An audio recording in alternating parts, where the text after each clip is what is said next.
Hi, I'm Ed Bacon, the rector of All Saints Church, Pasadena.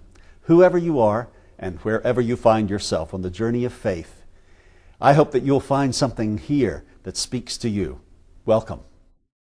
And I'm aware of the people who are with us in streaming, so some of the material that I'm going to be giving you, you already know because you've been here at All Saints, but some of you have not, and so it's going to be a textured presentation of things that have happened that you know about and maybe some things that you don't. I would like to say that my book is available for sale here, and people were asking if they could still get it autographed, and the answer is absolutely yes. They'll just take a slip of paper, and you can tell me anything that you'd like in terms of specifying how to assign it, inscribe it, and then we'll go from there. So here we go. So more than 1,000 preachers in the United States have declared today, October 7, to be quote-unquote Pulpit Freedom Sunday, during which they are each going to endorse a presidential candidate from their pulpit. Now, they are arguing that the First Amendment guarantee of free speech protects them from any governmental intervention in religious speech, including campaign intervention speech. And as we head into the last 30 days before we elect our next president, I want to tell you why I think that the Pulpit Freedom Sunday position is a blatant breach of the principle of the separation of church and state and the establishment of religion clause of the First Amendment of the U.S. Constitution. Now, this is the 5th year these folks have had the Pulpit Freedom Sunday. And Dr. Jim Garlow of the ultra-conservative megachurch Skyline Wesleyan Church of San Diego is hoping that finally the IRS will make a federal case over the matter. Now, when Dr. Garlow appeared, well, I must say, the Colbert Report called to see if I would come in and talk about this. And when they found out that I was not on the side that they wanted to ridicule, they said, okay, we'll call you for something else. So I missed a free flight to New York, but maybe some other time. But they called on Dr. Garlow, and he appeared on the Colbert Report this past Wednesday night. I was obviously interested in what he had to say, so I went and downloaded. And Colbert said during the conversation, Pulpit Freedom Sunday brings together the thrill of lengthy sermons and the excitement of IRS tax policy.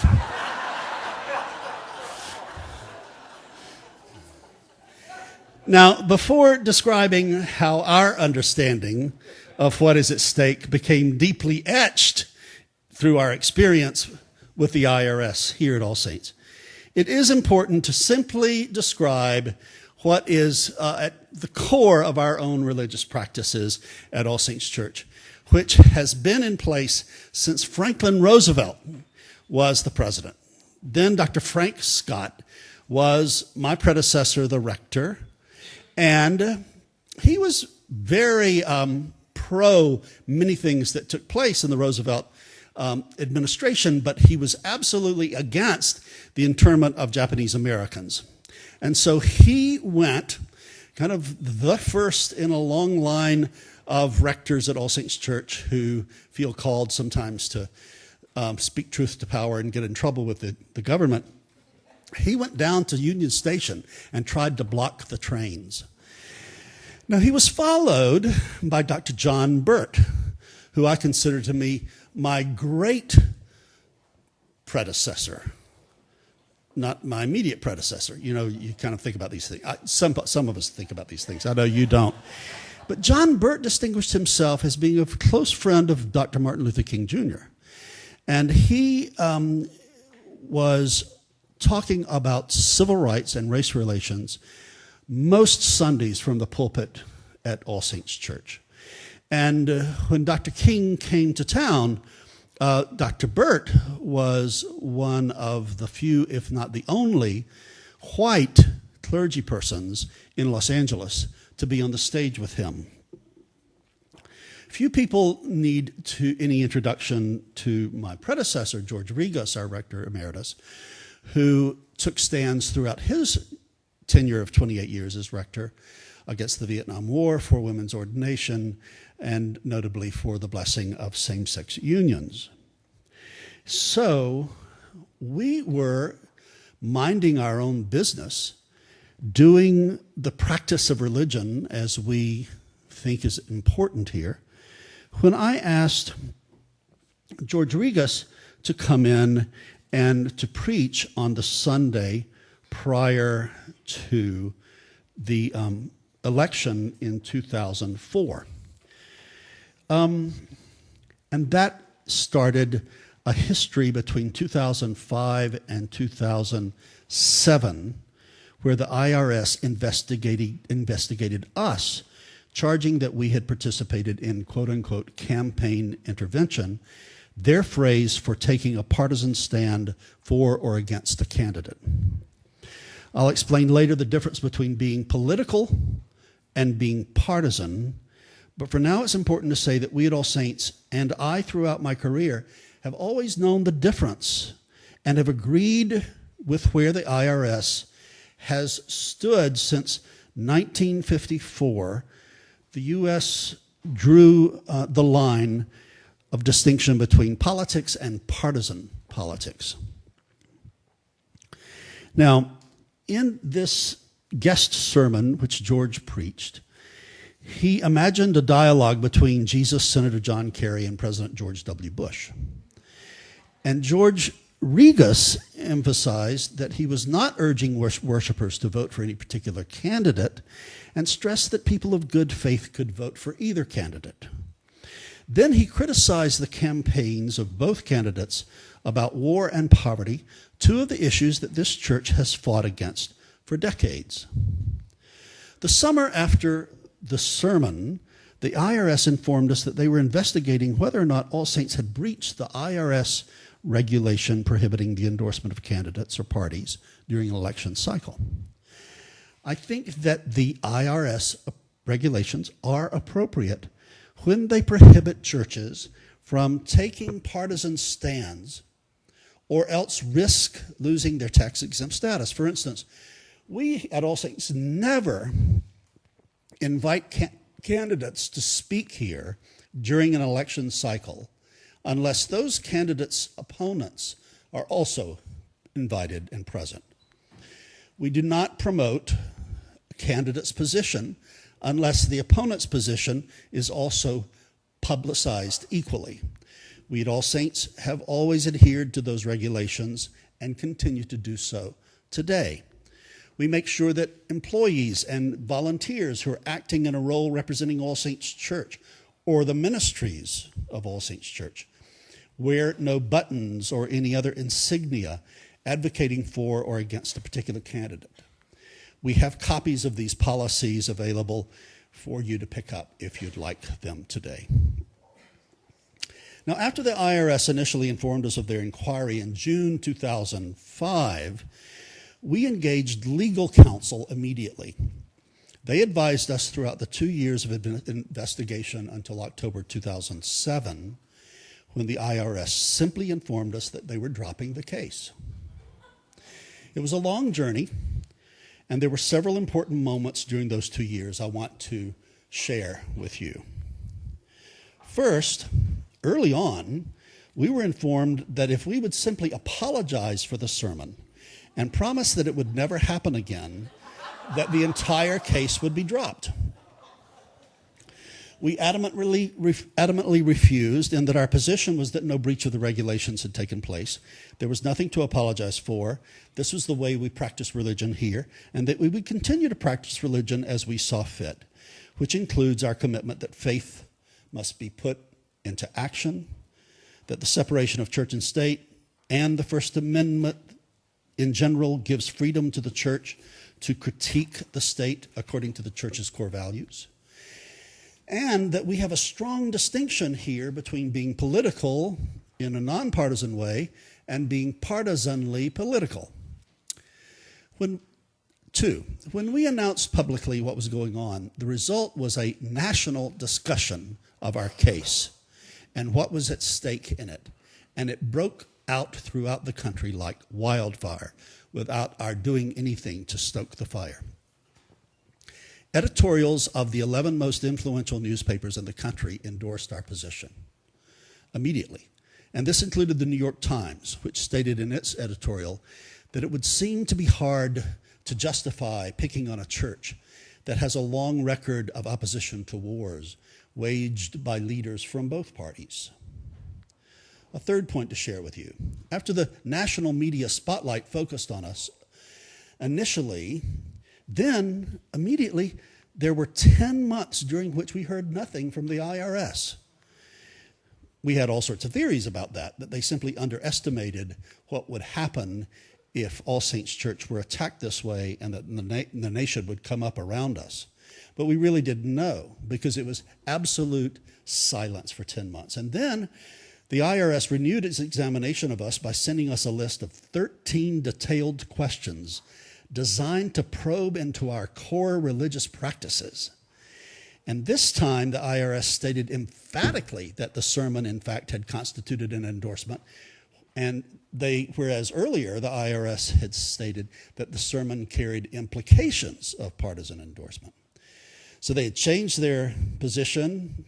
They were changing the kinds of questions they were asking. A lot of change was going on, and we were left in the dark. And we sensed that there were some procedural problems and requested that the intentions of the IRS be clarified. A fourth point. An example of the details the IRS requested was for us to list every instance in which a political candidate had ever been mentioned at All Saints during 2004. Of course, it was laughable. It was absurd.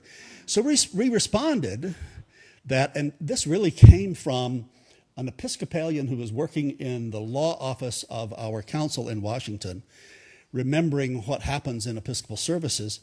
She suggested that we respond that as a part of our Anglican liturgical tradition, every Sunday we pray for the president by name. We pray for our President George. The prayer reads weekly. So we claimed that such a request was subjecting our own religious practices to unnecessary and intrusive governmental audits. So we said that rather than answer this 13-point information document request, we wanted the IRS to issue an administrative summons so that the Department of Justice could be brought in to the whole thing for the additional protection of All Saints' First Amendment rights and allow us to have our day in court. We never got to court. Point 5. Our charge was that the IRS, in effect, was saying that during an election cycle, we had to suspend our work for peacemaking and of working for justice for those who are poor and marginalized by our society, which would do all the other time.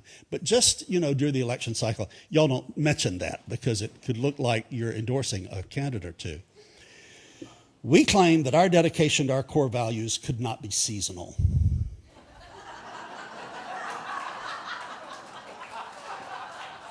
Six, all along, All Saints remained clear that we supported the principles of the IRS regulations against campaign intervention and continued to be diligent about our compliance with them.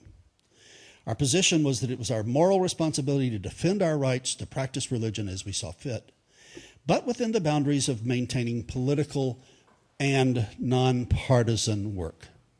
It was important for us to defend the merits of our position, especially in light of the fact that other churches were flaunting their disrespect for the regulations against partisan endorsements by publishing voter guides saying that their religion was allied with President Bush's views, and several Roman Catholic bishops suggesting that a vote for John Kerry would be a mortal sin.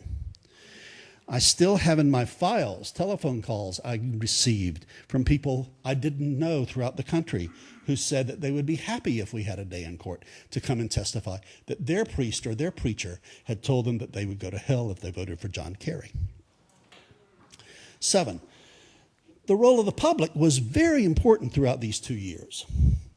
I received calls and letters from worshipers like I just mentioned, and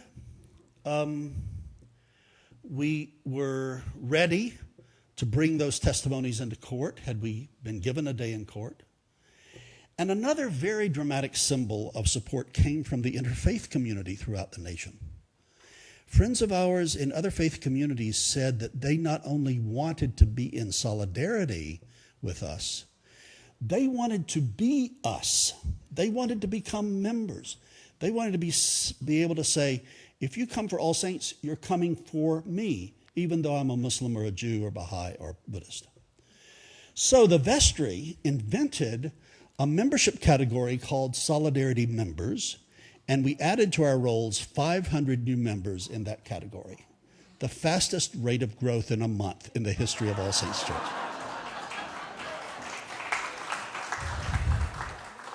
Number 8, the role of Bob Long, who was then senior warden of All Saints, was essential. As an attorney and as a person of deep faith, in alignment with the prophetic values of All Saints, Bob was my telegenic partner and this church's leader in consulting with our legal advisors, as well as helping me with the 2-year demand of being interviewed by TV and print media. Finally, in the end, the IRS case initiated in 2005 was brought to its official close on October 22, 2007, without our ever having to go to trial. We had indeed continued to challenge the form and substance of several letters of inquiry with their attendant requests for information about our religious practices. But then a simple letter came out of the blue from the IRS, communicating actually in a voice that seemed quite different than the voices of the other letters received earlier from the IRS. The letter said that the examination was now closed, and no further enforcement action, including imposition of taxes, would be pursued. We had, in the last months of our ordeal, requested that the Treasury Inspector General for Tax Administration review the propriety of certain aspects of the IRS investigation of All Saints. And the IRS, in this concluding letter, agreed. The review you've requested is appropriate. That meant that the Treasury Inspector General would indeed conduct a private review. And of course, those are always private, and we don't know what came of that. But that has been the end of the investigation, except for academic studies that are still ongoing about the All Saints case. Now, that's a brief history of the issue as it played out here at All Saints. The issue at stake in Pulpit Freedom Sunday going on across the country today. It was a clarifying experience in which we had the opportunity to teach the difference between nonpartisan political activity and partisan political activity. The leaders of the Pulpit Freedom Sunday are muddying the water about this distinction. All faith communities, if they're going to be serious about putting their faith into action, as opposed to merely giving lip service to their values, will become involved in political activity in the form of critiquing the state. For instance, we, Christians, are called to both love of God and love of neighbor. You can't separate those loves, God love and neighbor love. As soon as you enter the realm of neighbor love, you've entered the realm of politics. Because neighbor, defined by Jesus, is not your zip code neighbor, but anyone who is in need. But that kind of political action and activity should always be and is easily distinguished, in my mind, from partisan activity.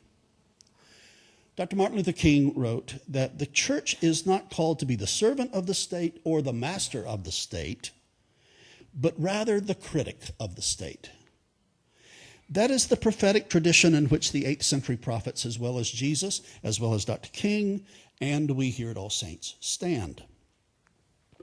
It is the tradition of Nathan the prophet, who held King David accountable and said, "You are the man." It is the tradition of Moses standing up to Pharaoh to say, "Let my people go."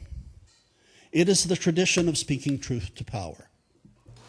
Faith-based politics expresses the conscience of the individual believer and the collective conscience of the faith community on the level of political policies, but not on the level of political candidates or parties. In our case at All Saints, that encompasses issues of war and peace, the power of nonviolent social action, protesting policies and practices of torture, working to abolish the death penalty, work for justice and inclusion for all, economic fairness, especially where people who are poor are concerned, comprehensive immigration policies, education and health care reform to benefit everyone, and the right of women to health care and control of their own bodies. It involves also issues of the environment and global warming. We Christians are guided in that agenda by a powerful parable of Jesus recorded in the last chapters of Matthew's Gospel, which ends in the famous words, "When you did it to the least of these, you did it to me." Jesus, in that parable, has listed acts of compassion toward the hungry, the imprisoned, the naked, the immigrant, and others. What is often missed about the parable is that Jesus is not addressing individual persons in the parable. He has gathered together all of the nations and is addressing the nations who are gathered at the end of time for a final judgment of how the nations, treated the least of these. So national treatment of these brothers and sisters are at issue in the parable. And national treatment of our brothers and sisters who are categorized as the least of these are at issue in our politics. That requires us to be involved in political policy making. But that's not the same as partisan political activity. That is where the conceivers of the Pulpit Freedom Sunday movement are misleading their own congregants and distracting the American people from the issue at hand. The tax-exempt status that religious bodies in the U.S. enjoy protects religious persons in their trying to influence public policy based on the guidance of their conscience. Again, that is what we mean by nonpartisan politics. But it does not mean that religious bodies can keep their tax-exempt status while becoming instruments of a political party or candidate. That is what we mean by partisan politics.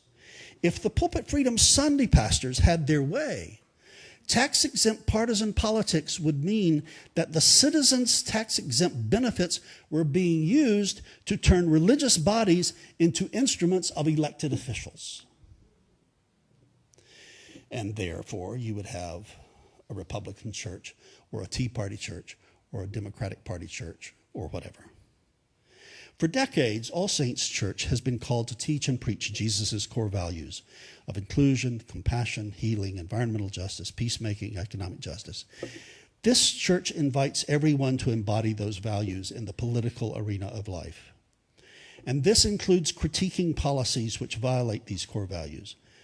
We must always conduct our social action, however, from a nonpartisan perspective. That is why we have criticized from the pulpit here the policies of both President Obama in the use of drones, not ending the war in Afghanistan sooner, not closing Guantanamo, not investing U.S.'s history of torture, and others, and Governor Romney and Representative Ryan's plans to end Social Security as we know it, to voucherize Medicare, advocating tax cuts to the wealthiest of U.S. citizens, and other critiques. Our nonpartisanship is a holy space from which we can, without obligation or allegiance to any party or person, bring the core values of our faith to bear on the institutions and culture around us, remembering that faith without works is dead, and that we are called to be doers of the word and not hearers only. Faith in action is called politics. Spirituality without action is fruitless, and social action without spirituality is heartless. We are boldly political here without being partisan. We create here at All Saints a partisan-free place for patriots to stand. And we think that our work here liberates the religious patriot to see clearly, speak courageously, and act daringly. Thank you.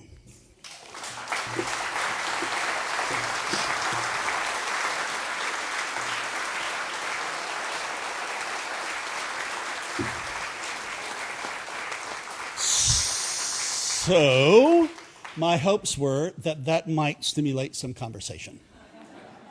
And we'll get it to Donna first. And I am really open for us to have a conversation on those principles or anything that anybody would like to say about the presidential process election that's going on right now. Donna has her hand up right here. Thanks very much. And here's the second one. Thank you very much. Donna? I understand that a few years ago, subsequent to what happened with IRS here, other churches, synagogues, mosques were asked if they would host an anti-war rally or gathering. And a number of clergy said, we can't risk having happen to us what happened to All Saints. We don't have the money to pay the lawyers. And so it's had a definite effect on making churches, mosques, synagogues more fearful of nonpartisan political activity. That is historically accurate. We did go to one of our sister churches, and that was the ruling of their board. It was a sad day for us because we were hoping that what had happened to us and the way we had comported ourselves was an invitation to courage. And but that was one of the arguments we were making throughout, that this would have a chilling, even the very thought that you ran vulnerable would have a chilling effect.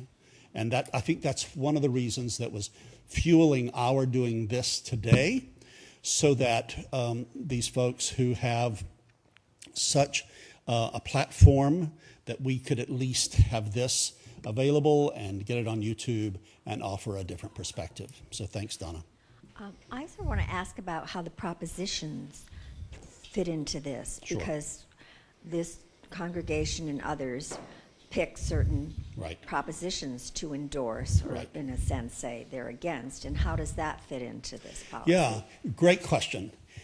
Propositions are what I call, and I understand, to be political activity that is nonpartisan. Because, and today at the action table, you all can pick up a handy-dandy chart that we develop every election cycle, every time we have propositions, that show you where different partners of ours come down about these propositions. So since none of the propositions are directly aligned with any particular party or candidate, we are free to endorse them. And in the case of the proposition against the death penalty, the vestry has endorsed and has taken a very clear stand. All the others, for instance, the 30 and 38, what we're doing is giving you a range of options to take a look at and some of the rationales and some of the places where they come down. Now, were there to be, the exception to what I just said, and Bob, correct me if I'm wrong, but if there were propositions that behind them were hiding a particular candidate or a party, then we would be wise not to get involved in that. But that would be something we'd have a conversation about. But in general, we are in really good territory taking stands on propositions. Okay? Yes, here, Bob? And then, where was the hand over here? Yeah, go ahead and give. And that was a really wonderful summary Thanks, of Bob. both the regulations and our trip through those regulations. A thought occurred to me, and I just, if it comes to the day when those IRS regulations go by the board, either because they're challenged or because the political climate is such that they are amended, I hope we don't change our position.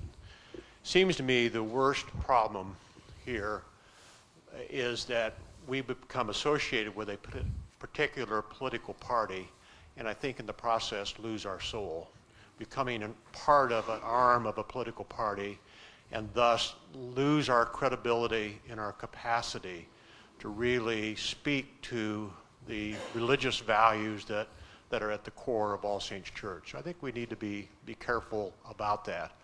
Second point I would make is that where this becomes very, very difficult, of course, is that our core religious values that get translated into our political positions tend to get associated with one party or another on particular things. And it's pretty clear that that's the case, but that's the way it just happens to sort out. And I don't think it means that we're becoming necessarily partisan. It's just the way that falls together. Thank you very, very much. I would agree with Bob all the way on that. Were that to happen and there would be some kind of conversation at the vestry level, Bob just articulated the position I would take.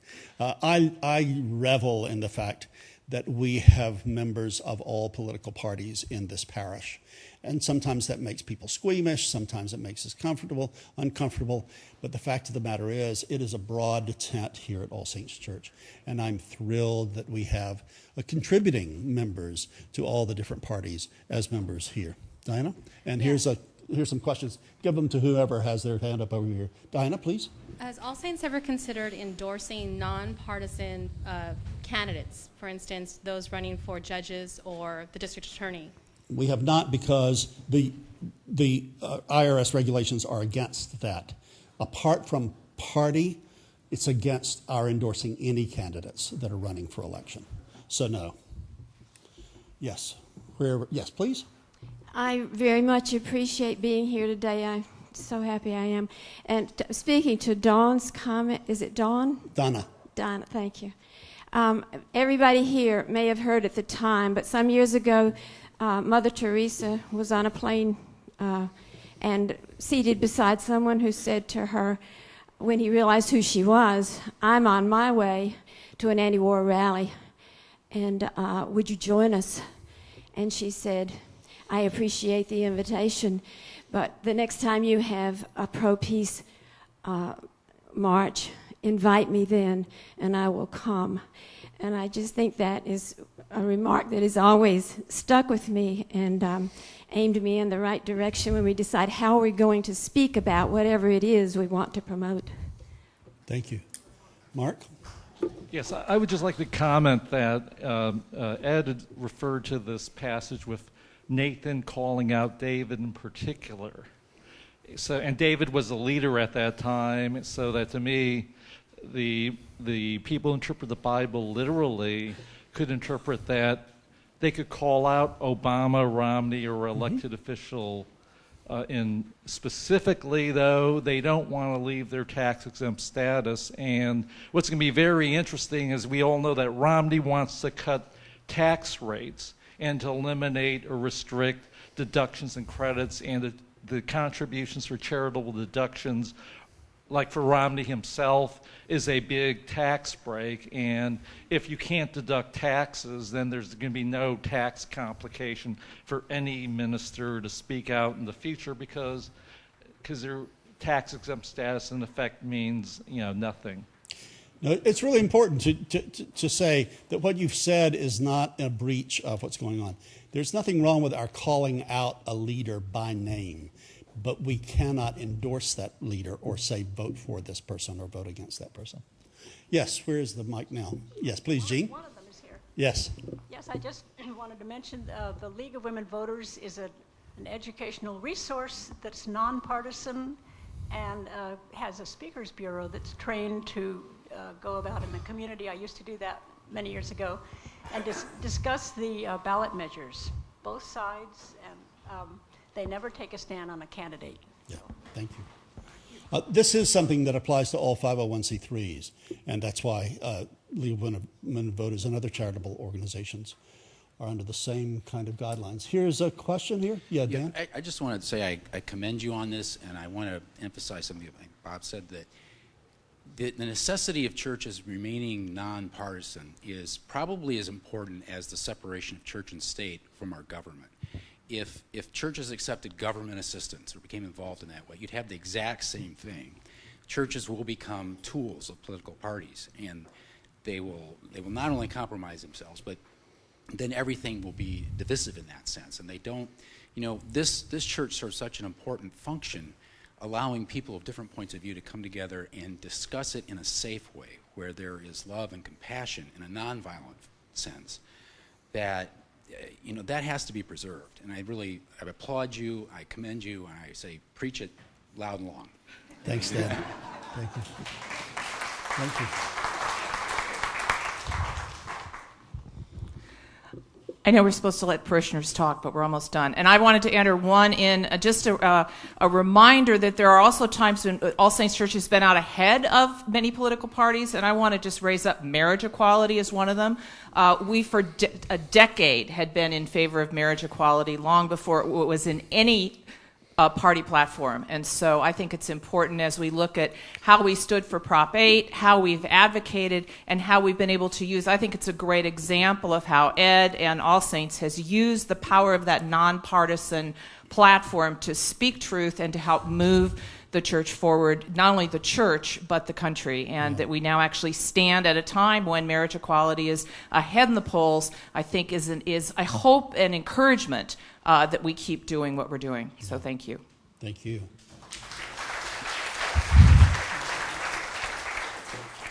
Any other comments or questions? Is there? There is. Thank you. Good morning. Good morning. I'm a visitor from St. Aidan's Church in Malibu, and I bring you greetings from them. Ed, you mentioned the repeal of the death penalty, which is very, very important. I think at the moment we are, according to the polls, we are losing that. And this is an historic time for us to repeal the death penalty in California. And I would remind you that it's number 34. Thank you. And before we take that, just let me piggyback on it. We are having phone banking here, and we would really appreciate your going to the action table and signing up to do phone banking for Proposition 34. We really are at a historic moment. We've never been this close before. We are behind in the polls. We do give you a list of people who are persuadable, so we're not giving you a list of the Tea Party folks. And you can have wonderful conversations. So please sign up to do that. Yes? I would just like to make a comment about that Proposition 34 and what I learned at a League of Women Voters forum on the pros and cons, and that is that the people who have put that on the ballot are the same people who put the death penalty on the ballot before. So these people have learned the error of their ways, and now they want to repeal what they have done before. That was a very compelling argument to me. Thank you. Question, it seems so obvious. Why hasn't the IRS gone for the churches that are blatantly partisan? Why hasn't that happened? That was one of the things that Bob and I and the attorneys representing us were trying to find out, and we just simply got stonewalled because they have to keep everything confidential. We've only known of one church that had its tax-exempt status jerked. I'm baffled. I'm really sorry that there hasn't been some accountability. But there needs to be more and more accountability about things that are even worse than that in this country that we're not doing. So I hope that we're going to enter a time. Yes, Don? Oh, I'm sorry. Shelley? Let's take Shelley first. This is just a comment. In this morning's sermon, you mentioned the importance of coming from a secure place as an individual. And I would put forth that that's what we're doing this morning as a church through this process of introspection and analysis. Is All Saints is striving to come from a secure place on this issue. I really appreciate your linking those two because that's absolutely right. It certainly is the intention. Thank you. Don? Ed, I applaud your values. Thank you for what the voice you are for us. I have a note to add that this coming Thursday night, some of you may know Jim Wallace of Sojourners, who is an evangelical who pushes for people voting their Jesus values. He's married to an Episcopal priest. He will be at Fuller at the Travis Auditorium in dialogue with two Christian leaders who are from in a panel who would be talking about values from the farther to the right. But Jim Wallace I would love to have you there to support his values in this setting. A new group is starting called a Seminarian Pack. A young friend of mine who I met on the dual narrative tour of Israel and Palestine last year is trying to get conservative and progressive seminaries behind looking at every vote through the eyes of Jesus' values. Thank you. And I'm also very pleased to say that at Fuller tomorrow night, Gene Robinson has been invited. He was at Robert Redford's was at Sundance, that film festival, and showing his. And Fuller always takes 25 film and theology students to that. They watched it and talked with him afterwards and said, "Would you come to Fuller?" So this is a big, big issue, talking about voting your Jesus values. Last question, Carol. Thank you to you, Ed, and Bob, for all the work that they did in leading this, I think, very important discussion of what happened with the IRS to tease out the difference between partisanship and political action through our core values in the church. And I think the idea that All Saints can be a leader in talking about what our core policy is versus naming candidates, I think is important, and I really appreciate your comments, Bob, that we have to be very careful on naming the candidates that because I think it does lead people in the wrong opinion, and that the church gets stereotyped as a certain type of church. And this goes back to this Mother Teresa comment that, you know, how we talk about something is very important, because it can be misleading and not represent what we're truly about, which I think, Ed, you're trying to say is policy versus candidate. Right. And it would be really refreshing for me if I heard how the church is representing a feeling about our policies and leaving it up to us to decide which candidate. Exactly. Yeah. Absolutely. Thank you very much. We are adjourned. We'll see you either at church or next Sunday.